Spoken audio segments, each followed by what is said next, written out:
ایک بزرگ کے پاس لوگ اپنا بچہ دم کرانے آئے تو ماؤں کی ایک طریقہ ہوتا ہے بات کرنے کا. اس نے آ کے کہنا شروع کر دیا. پہلے سارے ٹھیک تھے، سمجھدار بھی تھے، بات میں مانتے تھے، یہ ضدی بھی ہے، نکما بھی ہے، نکھٹو بھی ہے، لڑتا بھی ہے. تو بزرگ کہنے لگے میں دم کر دیتا ہوں، لیکن میری بہن اس بوڑھی عورت کو فرمانے لگے یا اس کے باپ کو کہ بھائی آپ یہ جتنی باتیں آپ نے کی ہیں نا، کیا ہی اچھا ہوتا آپ اس کے سامنے نہ کرتے، یہ لفظ آپ یوں ادا نہ کرتے. آپ تو اسے پکا کر رہے ہیں کہ تو ضدی ہے، آپ تو کنفرم کر رہے ہیں کہ تو لڑاکا ہے، آپ کنفرم کر رہے ہیں کہ یہ نافرمان ہے. کیوں آپ نے اس کے سامنے یہ باتیں کی؟ یہ آپ کو اگر کرنی تھی، کوئی دعا چاہتے تھے آپ اس کے لیے، تو آپ تنہائی میں مجھ سے بات کرتے. آپ اسے پکا کرا رہے ہیں کہ جس طرح کا میں کہہ رہا ہوں تو یہ بچے کا ذہن بن جاتا ہے. جو اسے بار بار کہا جاتا ہے نا، اس کا ذہن بن جاتا ہے میں ہوں ہی اس طرح کا، مزاج اس طرح کا. اسے کبھی پکا نہ کریں، اسے تسلی دیں، اسے تشفی دیں، اس کی ڈھارس بندھائیں، اس سے پیار کریں، اس کے ساتھ محبت کریں. اسے آپ اس طرح کا رویہ دیں کہ بچہ آپ پر اعتماد کرے. آپ کو پتہ ہے یہ جو بہت سارے بچوں کے ساتھ خدا نہ خواستہ کوئی اپنا بیگانہ کسی قسم کی کوئی زیادتی کرنے لگ جاتا ہے، وہ گھر کیوں نہیں بتاتے؟ وہ کسی جبر کا شکار ہوں یا کسی بلیک میلنگ کا شکار ہوں، وہ اپنے گھر میں کیوں ڈسکس نہیں کرتے؟ گھر والوں نے پریشر اتنا زیادہ ڈالا ہوا ہے. ان رویوں سے باہر آئیں آپ، اور زندگی کو اس خوبصورتی کے مطابق آپ کا بچہ آپ پر اعتماد کرے، وہ آپ سے کہہ سکے، وہ آپ کو اپنا دکھ بتا سکے. اس کو پتا ہو کہ ہر معاملے میں میری غلطی نہیں نکالی جائے گی. اسے پتا ہو کہ میں جب کوئی بات کروں گا تو میری سنی جائے گی، گھر کے اندر میری رائے کو اہمیت دی جائے گی.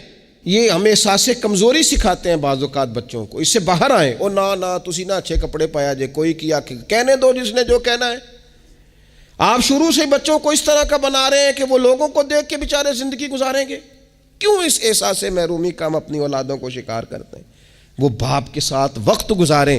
میں جی مصروف بڑا ہوں، تو زیادہ مصروف ہے یا رسول پاک زیادہ مصروف ہے؟ حضور کی تو نواسی ضد کرتی ہیں. سب سے بڑی نواسی صحیح بخاری میں موجود ہے، حضرت زینب کی بیٹی. نبی پاک نماز کے لیے جا رہے، کہتے میں نے بھی جانا ہے. حضور نماز کے لیے آتے تو بچی کو اٹھا کے ساتھ لے آتے. صحابہ فرماتے ہیں نبی پاک قیام میں ہے تو بچی یہاں ہے. حضور رکوع سجدے میں جاتے تو بچی کو قریب کھڑا کر لیتے. اور پھر پیار بیٹیوں سے تو حضور نے کیا ہی. شہزادیاں چاروں جب آتی حضور اٹھ کے کھڑے ہوتے. سیدہ پاک کے بارے میں فرمایا، سب سے چھوٹی بیٹی کے بارے میں، کہ فاطمہ تو میرے جگر کا ٹکڑا ہے. لیکن یہاں بات ختم نہیں ہوئی. نواسوں اور نواسیوں سے پیار. میں نمازی ہوں جی، بچے کو لے جاؤ. میرے رسول پاک پر بچے پیشاب کر دیتے، حضور پانی بہا دیتے. فرمایا پھر کیا ہو گیا ہے؟ میں نے بہت بڑی بات کر دی اگر آپ کی سمجھ میں آئے تو. اور اللہ تعالیٰ شعور دے سکتا ہے. حضور کسی جانور پر سوار ہوتے تھے تو جانور پیشاب نہیں کرتا تھا جب تک حضور سوار رہتے تھے. رب چاہتا تو بچہ کبھی پیشاب نہ کرتا. یہ اتنا بڑا کام اس لیے ہوا کہ تیری اور میری سمجھ میں بات آ جائے. میں قبلہ حضرت صاحب ہوتا ہوں، میں حاجی صاحب ہوں، میں نمازی صاحب ہوں، میں فلاں صاحب ہوں، لہذا بچوں کو لے جاؤ، میں نے نماز. وہ تو زیادہ پاک صاف ہے؟ آپ کے اندر کچھ زیادہ رعنائی آ گئی ہے کہ آپ اپنی اولاد کو وقت نہیں دے پاتے؟ رسول پاک علیہ السلام کا لہجہ اور انداز، قربان جائیں. یعنی بچوں کو نا مزہ آئے. ساری دنیا سے پیسے لیے ہیں انسان نے، کمائیاں کی ہیں، جائیدادیں بنائی ہیں، بڑے بڑے اس کو پرافٹ ہوئے ہیں، لیکن ساری زندگی دادی کے 10 روپے بھولتے ہی نہیں. وہ جو دادا سے لڑ کے لیے جاتے تھے 5 روپے، وہ بھولتے ہی نہیں. وہ ابا جی سے کبھی پیسے چاہیے ہوتے تھے تو ابا جی سے نہیں ڈائریکٹ کہتے تھے، دادی اماں سے کہتے تھے دادی آج 100 ہی لینا ہے. تو دادی کے پاس بیٹھے ہوتے تو ابا جی کو بلا کے دادی اماں کہتی روپیہ 500 دینا مینوں چاہیے. تو ابا جی کہتے اماں جی کی کرنے نے، تینوں وضاحت دینا ضروری ہے، تو دے نا 500. تو ابا جی کہتے مینوں سمجھ لگتی پئی جو اتنے ہو رہا ہے نا. اب وہ ذائقہ ساری زندگی بھولا، اس کی لطافت نہیں گئی، اس کا حسن نہیں گیا. وہ 100 روپیہ نہیں تھا، وہ کروڑوں روپے تھے. اس لیے کہ جس چاشنی سے وہ ملے نا، جس درد سے. وہ اماں سے پیسے لیتے وقت تو یوں لگتا ہے کہ بندہ دنیا کے سب سے بڑے خزانے کے سامنے کھڑا ہے.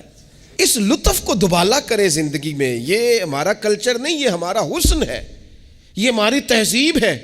نبی پاک علیہ الصلوۃ والسلام کی نواسی جناب امامہ بنت زینب رضی اللہ تعالی عنہما ایک ہار آیا حضور کے پاس تحفے میں، تو حضور نے فرمایا میں نے اس کو دینا جو مجھے سب سے زیادہ پیارا ہے۔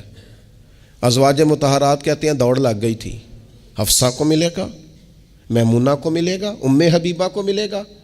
سیدہ عائشہ صدیقہ کہتی ہیں میرے دل میں بڑی بات تھی کہ اگر کسی اور کو مل گیا نا تو میں تو سمجھتی ہوں کریم سب سے زیادہ محبت ہی مجھ سے کرتے ہیں۔ کہتے ہیں یہ بات چل رہی تھی اور وہ جو تھوڑی دیر کے لیے وہ انتظار تھا کہ کس کو ملے گا، تو وہ انتظار بڑا حسین بڑا خوبصورت تھا، اس میں بڑی رعنائی تھی، لیکن قربان جائیں نبی کریم نے فرمایا میں تو اپنی بڑی نواسی جناب زینب کی بیٹی امامہ کو دوں گا، اور حضور نے وہ ہار لا کے انہیں اپنے دستے مبارک سے پہنایا، فرمایا کتنا پیارا لگ رہا ہے میری بیٹی کو۔ تھوڑا سا نا اپنے رویے میں وسعت، بچوں کو ہماری حاجت ہے اور ہمیں دولت کی حاجت ہے، ہمیں پیسوں کی حاجت ہے۔ ہمارا گاہک آ جائے تو بچے کو تھپڑ مارنے سے باز نہیں آتے۔ 2 4 5 منٹ کی مصروفیت ہے کسی بندے کی تو وہ کیا کہے گا کہ لو جی بچہ آ گیا ہے، تو بچے کے ساتھ کھیلنا بچے سے، او سنو یار حد ہو گئی۔ نسائی میں موجود ہے سیاستہ کی روایت، نبی پاک نے سجدہ لمبا کر دیا، نہ میں اس سے بڑی بات نہیں آپ کو سنا سکتا، لمبا سجدہ ہو گیا، لمبا۔ صحابہ فرماتے پریشان ہو گئے، اور طویل سجدہ رسول پاک نے فرمایا سجدہ۔ صحابہ فرماتے ہیں جب رسول پاک علیہ الصلوۃ والسلام نے نماز کی تکمیل کی تو 2 باتیں ہم نے عرض کی، حضور ایک تو ہم پریشان ہو گئے تھے کہ کوئی ایسی بات نہ ہو گئی ہو، خدا نہ خواستہ کوئی ناخوشگوار بات، اللہ کے حکم نے بھی آنا ہے آپ نے ہمیں بتایا ہے، اور دوسرا ہمارا خیال تھا کہیں وحی تو نہیں نازل ہونی شروع ہو گئی۔